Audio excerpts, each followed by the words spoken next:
Good morning guys! Nandito naman tayo ngayon sa plantation ng DENR. Kasama ko pa rin yung pinsan ko, dito siya nagtatrabaho kasi expert niya yung mga forestry, di ba Jay? Forestry course siya, and then alam niya yung mga puno, yung mga klase ng mga halaman, ganyan. Tsaka nandito tayo sa plantation ng DENR at ito yung tanim nila na kahoy. Ang pangalan ng kahoy na to is Mangyum. Ayan, hindi ko alam. First time ko lang makakakita ng Mangyum plant. Ayan, so nandito kami ngayon. And now it's 6:20 AM. Ayan, ngayon ka lang din nalaman na itong tanim nila dito is replacement daw sa pagsira ng kagubatan dun sa airport. Ayun nga, ngayon ka lang nalaman na pag pumutol ka ng maraming kahoy, dapat magtanim ka rin ng yun nga, parang replacement yung ginawa nila dito. Ayan, nasa likuran ko. Ayan, maraming Mangyum plant tawag nito. Ayan.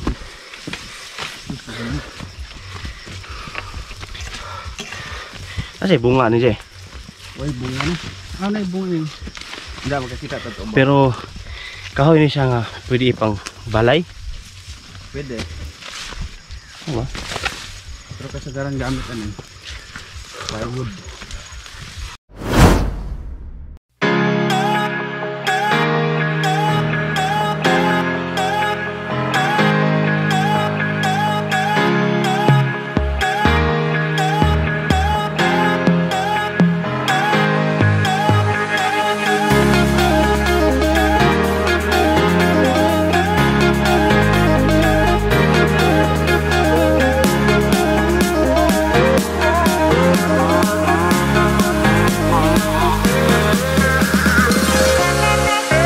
Kaya guys, isa din sa pupunta namin dito, bukod dito sa plantation ng DENR, ay yung bundok na kadikit dito sa plantation.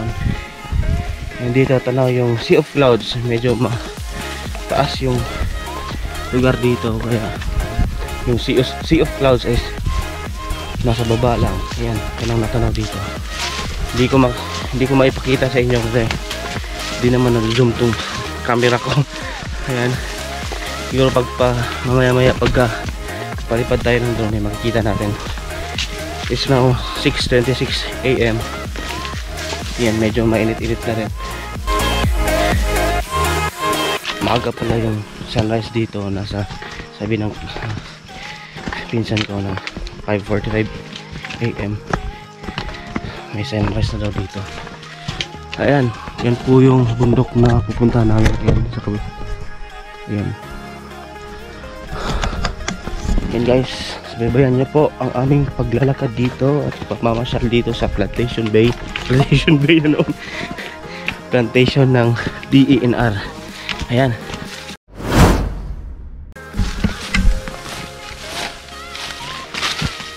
Guys, medyo marami ng damo dito.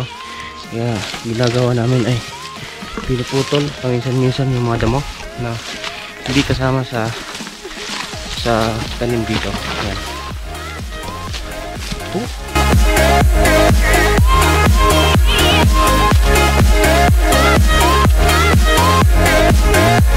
Ayan, ito po yung view natin ngayon. Ayan, puro bundok. Then about guys, sa pagtatanim nila, sa replacement nila dito sa pananim nila sa airport, which is good naman kasi dapat naman talaga magtanim. And the reason why nagtanim sila dito, para mabalance yung oxygen saka carbon dioxide. Medyo madamo talaga yung lugar, pero hindi naman siya gaano kataas. Ayan, ginagawa namin, pinuputol namin. Ayan.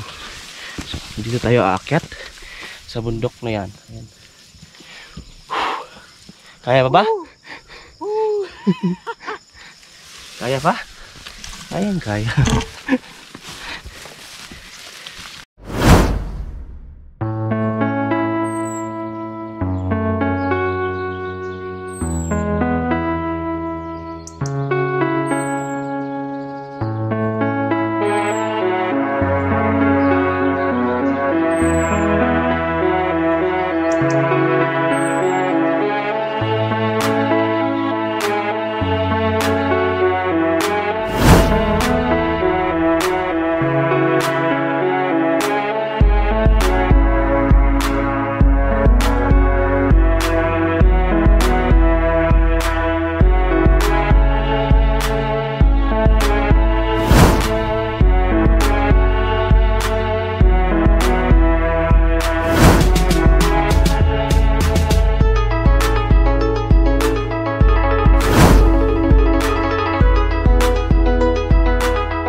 guys, finally nandito na kami sa pinaka-tuktok ng plantation ng DNR. Kasama ko pa rin yung pinsan ko, ayan.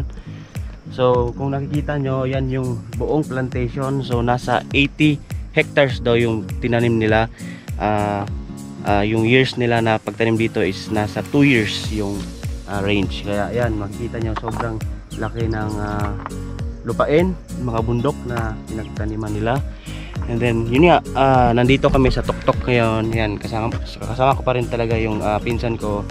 And yun, sobrang ganda ng tanawin dito. Ayan, sobrang dami na lang natanim nila. Ayan, ito po yung pananim nila. Medyo mababa pa yung pananim nila dito. Kasi yung unang napag-entrance natin is yun yung unang tinanim nila. Kaya medyo mataas na yung tanim doon. Ayan. So sa likuran ko, yan, kung makikita nyo, yan yung mga nearby barangay nila. Yan. Yan, may dagat, ayan. Ata dito yung Camiguin, yan. Sino? Camiguin ata yan. Yan, Camiguin. Yan. Sobrang ganda dito, guys. Worth it yung pagpunta namin dito kasi, yun nga, nasilayan din natin yung plantation ng DNR kung saan ito yung replacement ng kanilang pananim na ginawa. Replacement sa airport ng Panglao. Ayan. Kasi nasan doon din. Rice terraces. Ayan. Parang rice terraces. Ayan. Banawi. Banawi rice terraces. Dito naman, ito yung parang magpakilit pang-pang. Yan, medyo mataas. Delikado, kaya dito lang kami banda. Yan, yun yung dagat, bukid, tsaka yun, pinagtaniman dito.